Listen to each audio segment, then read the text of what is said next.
President of the European Commission proposed punitive measures against Israel for the first time. In a rebuke to the Jewish state, Ursula von der Leyen criticized the military operation in Gaza, which she said has created a man-made famine.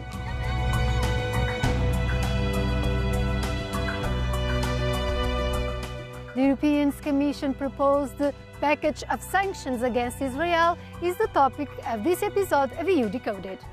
The proposed package of sanctions to be imposed on Israel by the European Commission includes suspending the trade component of the EU-Israel Association Agreement and reinstating tariffs that would correspond to an additional annual cost of 227 million euros for Israeli exports. Halting transfers from the EU budget to the bilateral cooperation program amounting to 6 million euros per year, scheduled for 2026 and 2027. Freezing approximately 14 million euros earmarked for ongoing projects within the scope of EU-Israeli cooperation. Ursula von der Leyen's announcement comes just a few weeks before the second anniversary of the Gaza war. Following a string of attacks carried out by the Palestinian terrorist group Hamas on 7 October 2023, Israel launched a large military operation in the Gaza Strip.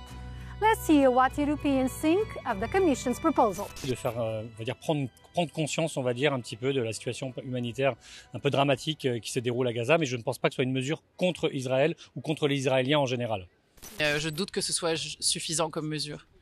Ce serait bien de voir peut-être plus grand, de les empêcher d'avoir des armes. Die Frage ist ja, was schwächt Netanyahu wirklich als Machthaber und in seiner Möglichkeit, irgendwie seine Entscheidungen. Müssen wir auch mit und trotz unserer Geschichte auf das reagieren, was in Gaza passiert. Und da sind zigtausende Menschen, die sterben. Euronews reporter Maya Delabome has been covering this issue.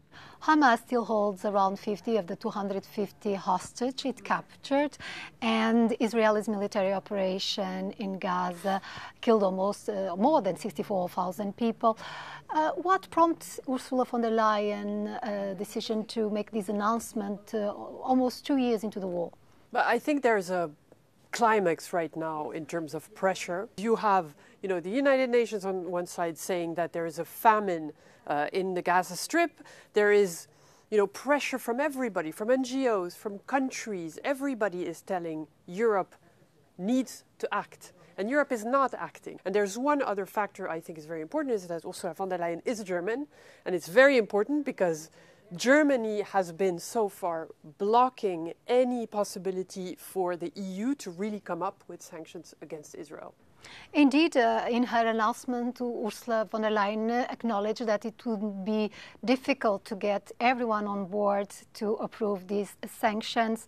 What is the situation among member states? To be honest, divisions are very, very deep in Europe. So you have on one side all of the countries who want to go forward with sanctions, who think that Palestine has a right to be a state. They believe in the two-state solution, and they want more action. And on the other side, you have all of the countries which also have historical ties with Israel. And I'm thinking about Germany, but not just Germany, Austria. I'm thinking also about Czech Republic, all these countries that are keen to preserve their sacrosanct link with Israel. Well, thinking that they might be able to overcome that division, what would be the impact on Israel of approving sanctions, notably the suspension of the trade component in the association agreement, because the EU and Israel are close partners. These trade components require qualified majority, and as you know, in the EU, qualified majority is a complex issue because you need large countries like Germany, like Italy, to agree and to vote for these sanctions. So if ever this happens, it would be, I would say, the end of a free trade agreement between the bloc and Israel. So concretely, it would mean maybe, tariffs, custom duties, something that Israel never had with the EU. The measures include sanctions against two far-right Israeli ministers, Itamar Ben-Gvir and Bezalel Smotrich, for inciting hatred. Sanctions will also be imposed on violent settlers who caused destruction in the West Bank. Israeli Foreign Minister Gideon Sa'ar reacted to the European Commission's announcement by saying it was unacceptable behavior between partners. This month, the European Parliament adopted a resolution calling for measures to end this conflict. We heard the views of two MEPs. It's the wrong moment because we have seen, and we also say it in our resolution, that there was an improvement of the humanitarian situation. And I would like to have rather conditioned suspension or an incentivization of Israel than a punishing. It is a question that all of us are scratching our heads as to why there hasn't been any measures at all taken against Israel.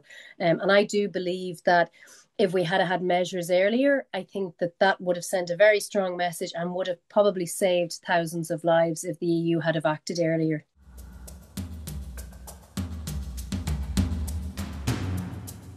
We have to make sure that this new state of Palestine recognizes the right of existence of Israel, because this is the main problem in the region, and that it doesn't harbor terrorists, because we see actually also, I see also a little bit naive trust in the Palestinian Authority. We see that they still pay terrorists for their deeds. I think the European Union should recognise the state of Palestine.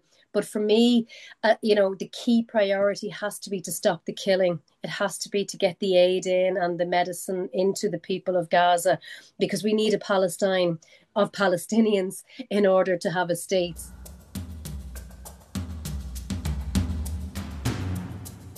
I think we should be very careful also with the terms like genocide, human rights violations, war crimes in addition. And I have the firm belief that we should leave this to the international courts to decide about it.